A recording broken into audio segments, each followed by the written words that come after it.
Hello everyone. Business purchase के simple sums हैं वो हमने लास्ट वीडियो में देख लिए थे। अब आज एक नया पॉइंट है, उससे शुरुआत करेंगे। ओके, आपकी टेक्स्ट बुक में पेज नंबर 16 में दिया गया है debtors and creditors taken over on behalf of vendors. मतलब क्या हुआ कि डेटर्स और क्रेडिटर्स, आगे के जो जितने भी सिंपल सम थे उसमें क्या हुआ था, डेटर्स और क्रेडिटर्स जो नई कंपनी है, जो परचेजर कंपनी है, वो अपने अकाउंट्स में लेके जाती है। पर इसमें क्या नया है, परचेजर कंपनी है वो सेलर के डेटर और क्रेडिटर अपनी नई कंपनी में नहीं दिखाएगी, बल्कि लेके जाएगी। पर कैसे लेके जाएगी, सिर्फ उसका पेमेंट करने के लिए और रिसीट करने के लिए। इस नीचे पैराग्राफ दिया गया है, देखो, परचेजिंग कंपनी में not take over debtors and creditors of the vendors business. That means कि हम डेटर्स और क्रेडिटर्स अपनी नेट असेट की कैलकुलेशन में नहीं लिखेंगे, क्योंकि हम डेटर्स और क्रेडिटर्स अपने बिजनेस में नहीं दिखाएंगे। ओके, तो हम क्या कर रहे हैं, but may agree to collect the debtors and to pay the creditors out of the proceeds. But हम सेलर जो कंपनी है उसको फैसिलिटी दे रहे हैं कि हम डेटर्स के पास से कलेक्शन भी करके देंगे और जितने क्रेडिटर्स हैं उनको पेमेंट भी करके देंगे as a agent. In such a case the purchasing company act as an agent for the vendor company. यहाँ याद रखना, यहाँ परचेजिंग कंपनी क्या बन जाएगी, एजेंट बन जाएगी। डेटर्स और क्रेडिटर्स हैं वो हम अपनी नेट एसेट की कैलकुलेशन में कंसिडर नहीं करेंगे, क्योंकि हम अपनी नई कंपनी में ये पुरानी कंपनी के डेटर्स और क्रेडिटर्स नहीं दिखाएंगे, क्योंकि हम लेके नहीं जा रहे हैं। और सम में आपको क्लियर लिखा ही होगा कि परचेजिंग कंपनी है वो डेटर और क्रेडिटर टेक ओवर कर रही है या नहीं कर रही है। तो उस समय क्या करेंगे, नेचुरली एनी प्रॉफिट और loss made in collecting or discharging the liability belong to the vendor, the company gets a commission for undertaking this work। उसके सामने परचेजिंग कंपनी को क्या मिलेगा, कमीशन मिलेगा, क्योंकि वो क्या कर रहा है, एजेंट की तरह काम कर रहा है। डेटर के पास से कलेक्शन करके भी देगा और क्रेडिटर को पेमेंट भी करके देगा। ठीक है, उसके बदले में उनको क्या मिलेगा, कमीशन मिलेगा।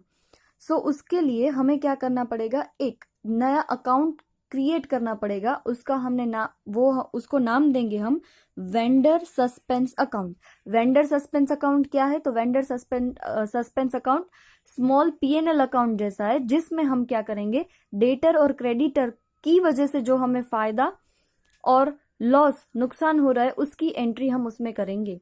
ओके, क्योंकि हमारे बुक में तो डेटर और क्रेडिटर हम लेके नहीं जा रहे हैं, सिर्फ हम क्या कर रहे हैं, एक सर्विस प्रोवाइड कर रहे हैं एज अ एजेंट। तो हम हमारी बुक में कौन सा अकाउंट बनाएंगे, वेंडर सस्पेंस अकाउंट। ओके, यहाँ एंट्रीज दी गई है, जैसे कि when the debtors are take over as a agent for the vendor. हम क्या कर रहे हैं, डेटर्स अपने बुक में लेके आ रहे हैं, पर नेट एसेट की कैलकुलेशन में नहीं, सिर्फ किसके लिए, उसके पास से कलेक्शन करने के लिए। तो हम एंट्री करेंगे vendors debtor account debit to vendors suspense account, क्योंकि हमने क्या किया है, वेंडर सस्पेंस अकाउंट क्रिएट किया है, सिर्फ और सिर्फ डेटर और क्रेडिटर के ही लिए किया है। वेंडर के जो डेटर और क्रेडिटर हम लेके आ रहे हैं एज ए एजेंट, जो हमने काम किया है उसके लिए। अब क्रेडिटर लेके आ रहे हैं, तो क्रेडिटर्स क्या होते हैं, क्रेडिट होते हैं, तो डेबिट कौन होगा, वेंडर सस्पेंस अकाउंट। इसमें भी सेम है, डेटर्स ऑलवेज डेबिट होते हैं, तो vendors debtor account debit to vendors suspense account. Okay, और क्रेडिटर्स क्या होते हैं, तो vendor suspense account debit to vendors creditor account. अब आपको ये अगर सिंगल एंट्रीज याद होती है तो आप ये सिंगल एंट्री याद रख सकते हो, या इन दोनों की क्या कर सकते हो, आप कंबाइन एंट्री भी कर सकते हो। क्या करेंगे, डेटर्स ऑलवेज डेबिट होते हैं तो हम लिखेंगे vendors debtor account debit. Creditors always credit होते हैं तो वेंडर्स क्रेडिटर्स अकाउंट क्रेडिट। और इन दोनों का जो डिफरेंस आएगा वो हम सीधा लेके जाएंगे वेंडर सस्पेंस अकाउंट में। ओके, अगर आपको ये दोनों एंट्री अलग अलग से याद रह रही है तो आप ये अलग भी कर सकते हैं और इन दोनों की कंबाइंड एंट्री भी कर सकते हैं। जैसे आपको पता होगा, मैंने बिजनेस परचेज अकाउंट डेबिट करवाया था और वेंडर अकाउंट क्रेडिट करवाया था, और उसके बाद में जब हम परचेज कंसिडर दे रहे थे तब vendor account debit to purchase consideration, वैसे दो अलग अलग एंट्री करवाई है। पर जब भी आप इलिस्ट्रेशन में देखोगे तो इलिस्ट्रेशन में क्या किए, कंबाइन एंट्री किए, तो आपको लगेगा कि हम जो कर रहे हैं वो गलत है। ऐसा नहीं है, दोनों एंट्री सही है, या तो आप अलग अलग भी लिख सकते हो और या आप कंबाइन एंट्री भी कर सकते हो। जैसे अगर आपको देखना हो, जो मैंने स्टार्टिंग में एंट्री लिखवाई थी बिजनेस परचेज वाली, इसमें भी देखो सेम किया है।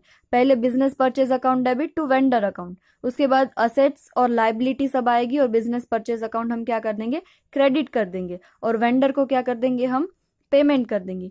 यहाँ उन दोनों की कंबाइन एंट्री करके भी हमें दिखाया है, देखो various assets account debit, various liability account credit to vendor account, and then after payment करते हैं तो वेंडर अकाउंट डेबिट टू जो भी कंसिडरेशन में देते हैं वो। तो हम क्या कर रहे हैं, हम दोनों एंट्री अलग अलग कर रहे हैं ताकि हमारी मिस्टेक्स ना हो, ठीक है। और पीछे जो वेंडर सस्पेंस अकाउंट में है, आप उसमें कंबाइंड एंट्री भी कर सकते हैं। कंबाइंड एंट्री इसमें इजी रहेगी, क्यों, क्योंकि हमें पता है डेटर्स अकाउंट क्या होता है, ऑलवेज डेबिट होता है।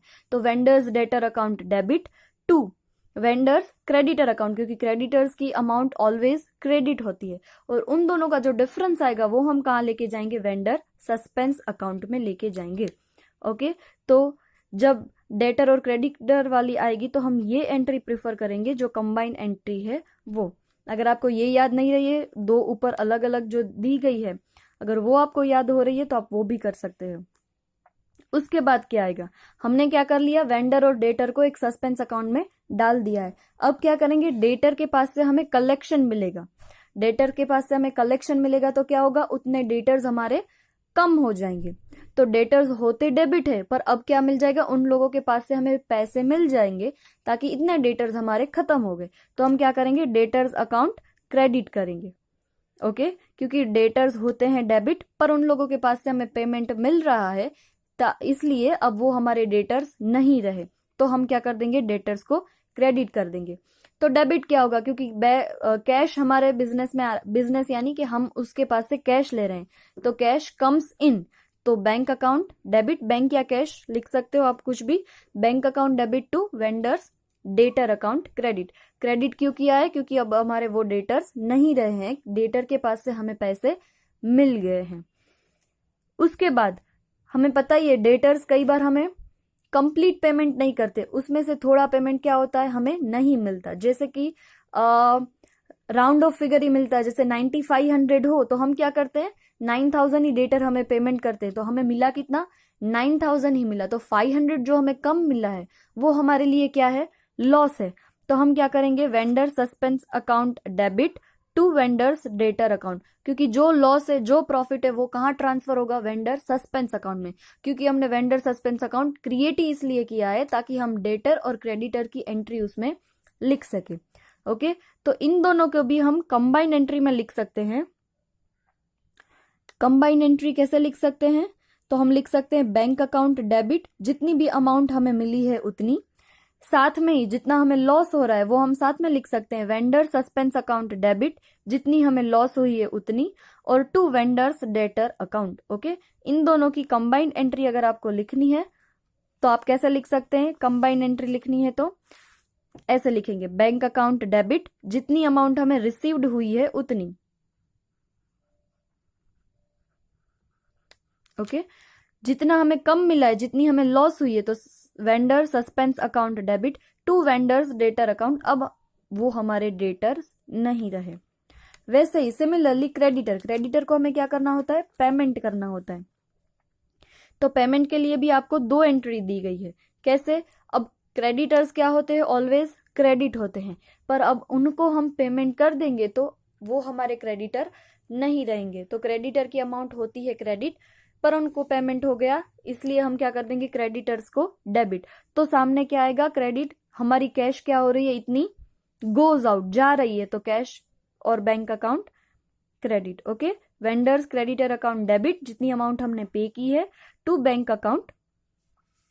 उसके बाद जैसे हमें पैसे कम मिले हैं, वैसे हम क्रेडिटर को भी क्या करते हैं, कई बार कम पेमेंट करते, दूसरा जो मिलता है कम पेमेंट करते तो हमें डिस्काउंट मिलता है, मतलब कि जो डिफरेंस की अमाउंट होती है वो हम कैसे कंसिडर करते हैं, एज अ डिस्काउंट। तो क्रेडिटर को अगर हम कम पेमेंट कर रहे हैं तो वो हमारे लिए क्या है, प्रॉफिट है। तो प्रॉफिट की एंट्री हम क्या करेंगे, वेंडर्स क्रेडिटर अकाउंट डेबिट, क्योंकि प्रॉफिट हुआ है, to vendors suspense account, profit है, हम सस्पेंस अकाउंट में क्या करते हैं, क्रेडिट करते हैं।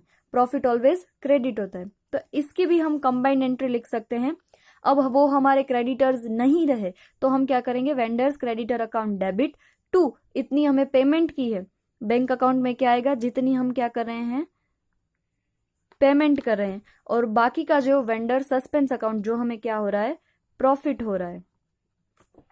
ओके, सो डेटर और क्रेडिटर को पेमेंट सबसे पहले हमने एंट्री की कि हम उनको सस्पेंस अकाउंट में लेके आ रहे हैं, तो डेटर ऑलवेज डेबिट होते हैं, तो debtors account vendors debtor account debit, creditors always credit होते हैं, vendors creditor account credit to, जो हमारा डिफरेंस आएगा डेटर और क्रेडिटर का वो हम लेके जाएंगे वेंडर सस्पेंस अकाउंट में। ओके, दूसरी एंट्री हमने की collection from the debtors, debtors के पास से हमें क्या मिल रहे हैं, पैसे मिल रहे हैं, तो हम करेंगे बैंक अकाउंट डेबिट, जो हमें अमाउंट मिली है वो, थोड़ी अमाउंट हमें कम मिली है जो हमारा लॉस है, तो हम करेंगे vendor suspense account debit to vendors debtor account, क्योंकि अब वो हमारे डेटर्स नहीं रहे। सिमिलरली पेमेंट टू क्रेडिटर्स, अब हम क्रेडिटर को पेमेंट कर रहे हैं तो अब वो हमारे क्रेडिटर्स नहीं रहेंगे, तो हम कर देंगे debit, creditors account debit to, payment कर रहे हैं बैंक अकाउंट क्रेडिट टू, हमें थोड़ा जो हमने कम अमाउंट पे की होगी उसमें हमें क्या मिलेगा, प्रॉफिट मिलेगा, तो to vendors suspense account. Okay, अब हमने जो पैराग्राफ पढ़ा उसमें लिखा था कि एज अ एजेंट हम क्या कर रहे हैं, वेंडर कंपनी के लिए काम कर रहे हैं, तो कोई भी काम फ्री ऑफ नहीं करेंगे, तो उसके सामने हमें क्या मिलेगा, कमीशन मिलेगा। कमीशन के बारे में आपको इन्फॉर्मेशन दी होगी कि आपको कितना परसेंटेज कमीशन मिल रहा है, हमें सिर्फ अभी उसकी एंट्री देखनी है। क्या करना है, कमीशन ऑफ द कंपनी, तो क्या लिखेंगे, वेंडर्स सस्पेंस अकाउंट डेबिट, हम कमीशन कहाँ से लेंगे, वेंडर के सस्पेंस अकाउंट में से ही लेंगे, और हमारे लिए क्या है, कमीशन इनकम है, so to commission account. Okay, क्या एंट्री होगी, vendors suspense account debit to commission account credit. Okay, सारी इफेक्ट आ जाने के बाद हम वेंडर्स अकाउंट क्या कर देंगे, क्लोज कर देंगे, और क्लोज करके जितनी भी अमाउंट बचेगी हमारा कमीशन निकालने के बाद वो अमाउंट हम वेंडर को वापस दे देंगे। ठीक है, तो वेंडर सस्पेंस अकाउंट अब क्या करना है, हमें बंद करना है, तो vendor suspense account debit to bank account credit. Okay, ये क्या किया हमने, वेंडर्स अकाउंट की जो बैलेंस थी वो हमने ट्रांसफर कर दी, वो हमने वेंडर को वापस दे दी है। तो ये फर्स्ट, सेकेंड, थर्ड, फोर्थ और फाइव एंट्री है वो डिफरेंट है जो हम आगे के सम किए थे उससे, क्योंकि इसमें हम डेटर और क्रेडिटर है वो अपने बिजनेस में नहीं लेके जा रहे हैं, तो वो हम नेट एसेट की कैलकुलेशन में भी नहीं लिखेंगे, सिर्फ एक अलग से सस्पेंस अकाउंट बनाएंगे और सस्पेंस अकाउंट में हम सारी एंट्री लिखेंगे। ओके, तो ऐसा ही एक सम छोटा सा आपको सिर्फ इसकी प्रैक्टिस के लिए दिया है, इलस्ट्रेशन नंबर 5। शुरू करते हैं। The business of Kailash was acquired bye Ketan company limited with effect from the 1st January 2011.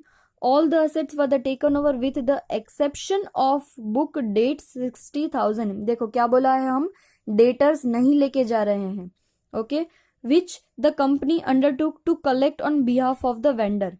हम क्या कर रहे हैं, वेंडर कंपनी के बिहाफ, ऑन बिहाफ ऑफ, हम उनके पास से क्या करेंगे, कलेक्शन करेंगे। The company also undertook to pay off the creditor of the vendor of rupees 20,000 out of the realization from his debtors. जितनी भी अमाउंट हमें डेटर्स के पास से मिलेगी उसमें से हम क्या करेंगे, 20,000 के जो क्रेडिटर्स है उनको पेमेंट करेंगे।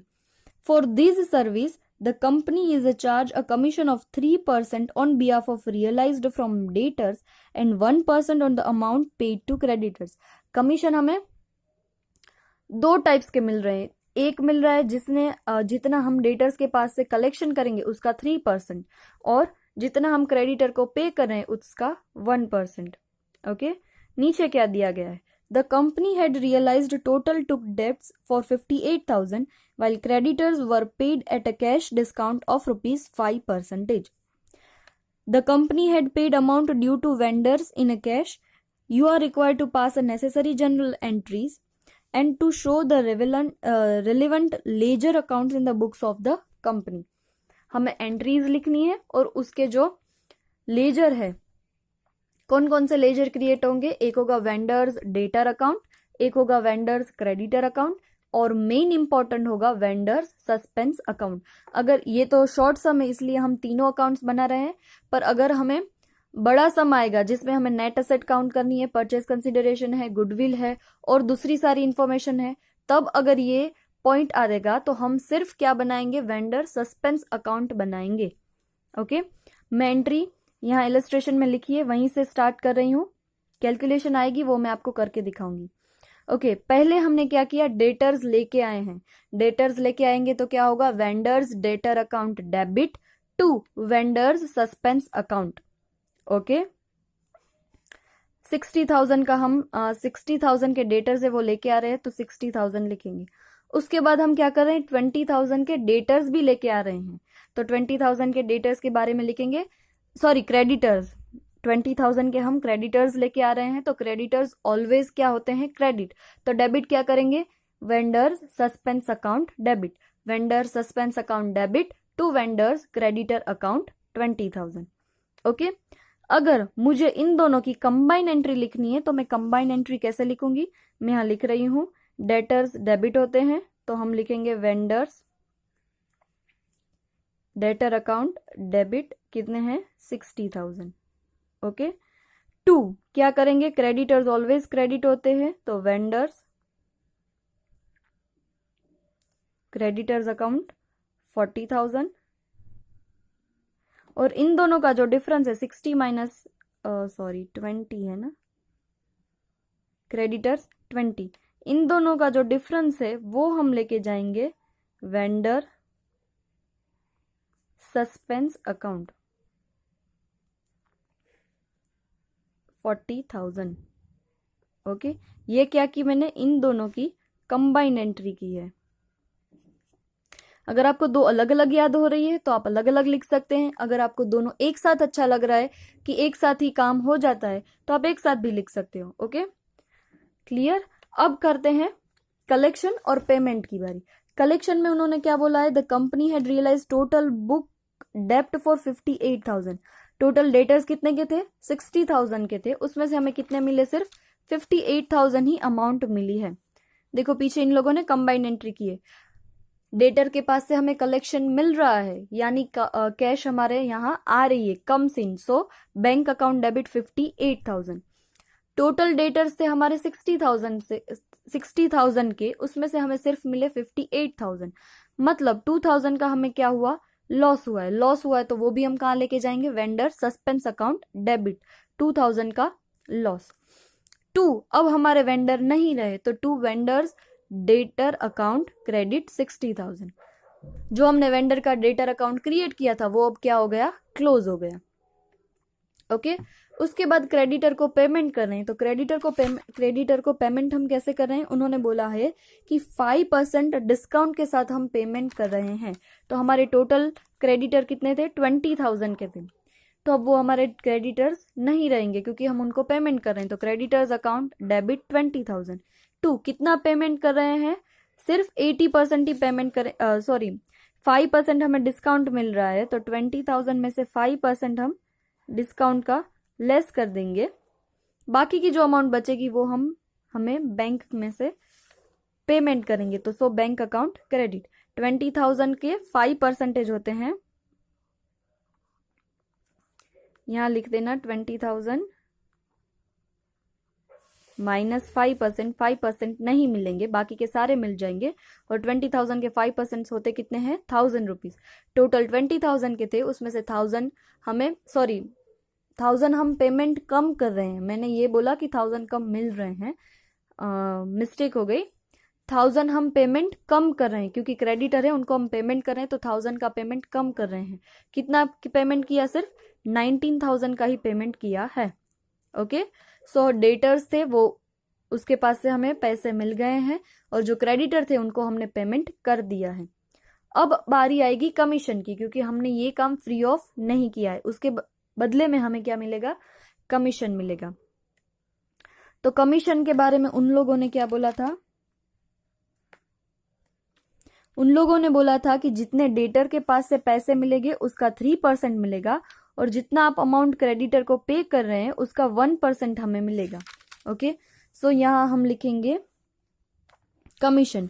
कमीशन की कैलकुलेशन में यहां नीचे दिखा रही हूं आपको,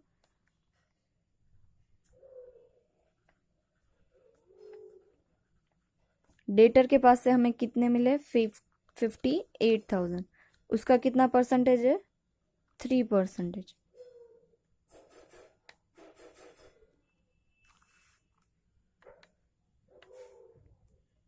तो अमाउंट होगी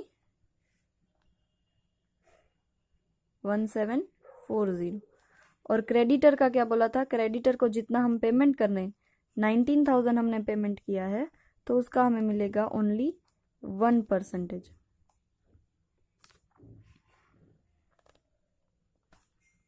तो आ जाएगा 1900। तो टोटल होगा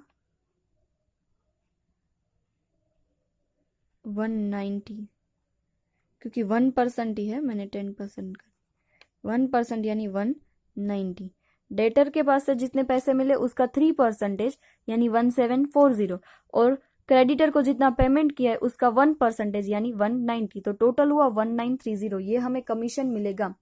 तो कमीशन हम कहाँ से लेंगे, जो हमने वेंडर का सस्पेंस अकाउंट बनाया उसी में से हम वेंडर के सस्पेंस अकाउंट में से ही कमीशन ले लेंगे। Vendor suspense account debit 1930 to commission account 1930। Okay, अब लास्ट में हमें क्या करना है, सस्पेंस अकाउंट क्लोज करना है। उससे पहले हम क्या करते हैं, सारे अकाउंट्स जैसा एंट्री करते हैं उसके साथ ही आप उसमें पोस्टिंग करते आएंगे तो अच्छा रहेगा। जैसे मैंने बनाया है vendors debtor account, vendors creditor account and vendors suspense account. Okay, पहली एंट्री हमारी क्या थी, vendors debtor account debit to vendor suspense account. तो वेंडर्स डेटर अकाउंट में डेबिट लिखेंगे 60,000 टू वेंडर सस्पेंस अकाउंट, और सस्पेंस अकाउंट में आके लिखेंगे डेटर 60,000। ओके, दूसरी एंट्री हमारी थी vendor suspense account debit to creditor. तो वेंडर सस्पेंस अकाउंट में आएंगे, लिखेंगे वेंडर्स क्रेडिटर अकाउंट 20,000, और क्रेडिटर के अकाउंट में आके लिखेंगे 20,000 सस्पेंस अकाउंट। थर्ड जो हमारी एंट्री थी वो क्या हो रहा है, सस्पेंस अकाउंट डेबिट हो रहा है, कितने से 2,000 से। सो सस्पेंस अकाउंट में लिखेंगे डेबिट करके वेंडर्स डेटर अकाउंट 2,000, और डेटर अकाउंट में क्या हो रहा है 60,000 क्रेडिट हो रहे हैं, पर उसमें क्या दो पार्ट हो रहे हैं, तो वो भी हम पार्ट करके ही दिखाएंगे। बैंक अकाउंट 58 और vendor suspense account 2,000। Similarly creditors में करेंगे, क्रेडिटर्स अकाउंट डेबिट हो रहा है, क्रेडिटर्स अकाउंट डेबिट, सामने आएगा बैंक और vendor suspense account. Vendor suspense account हमने यहाँ क्रेडिट किया है तो यहाँ भी हम करेंगे 1,000 क्रेडिट। ओके, फिर कमीशन की एंट्री में वेंडर सस्पेंस अकाउंट डेबिट हो रहा है तो वेंडर सस्पेंस अकाउंट डेबिट करेंगे, कमीशन 1930। ये डेटर और क्रेडिटर के अकाउंट क्लोज हो जाएंगे। अब इसमें क्या करेंगे, बैलेंस फाइन करेंगे। यहाँ बैलेंस आएगी 37,070।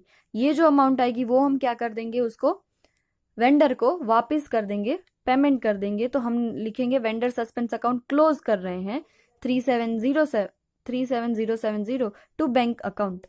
ओके, ये एक शॉर्ट सम है related vendors and debtors account. Okay, यहाँ हम वेंडर और डेटर अकाउंट अपने बिजनेस में लेके नहीं जा रहे हैं। फिर से मैं रिपीट कर रही हूं, तो हम नेट असेट की कैलकुलेशन में डेटर और क्रेडिटर कंसीडर नहीं करेंगे, पर हम क्या कर रहे हैं, उसे एज अ एजेंट एक सर्विस प्रोवाइड कर रहे हैं। तो सर्विस के हिसाब से हमें क्या करने पड़ेगा, एक अकाउंट क्रिएट करना पड़ेगा। जो मेन अकाउंट है वो है वेंडर सस्पेंस अकाउंट। ओके, उसकी मैंने जर्नल एंट्रीज आपको करवाई, पोस्टिंग भी करवाई, और कैसे बैलेंस फाइंड करनी है ये मैंने सिखाया है। सिमिलरली सेम टू सेम सम है आपके इलस्ट्रेशन नंबर 6, वैसे ही एक शॉर्ट सम है, तो आप वो ट्राई कर सकते हैं। ओके, उसमें आपको बोला है from the about details pass a necessary journal entries and prepare a necessary accounts in the books of Keyur company and in the books of Patel Broz.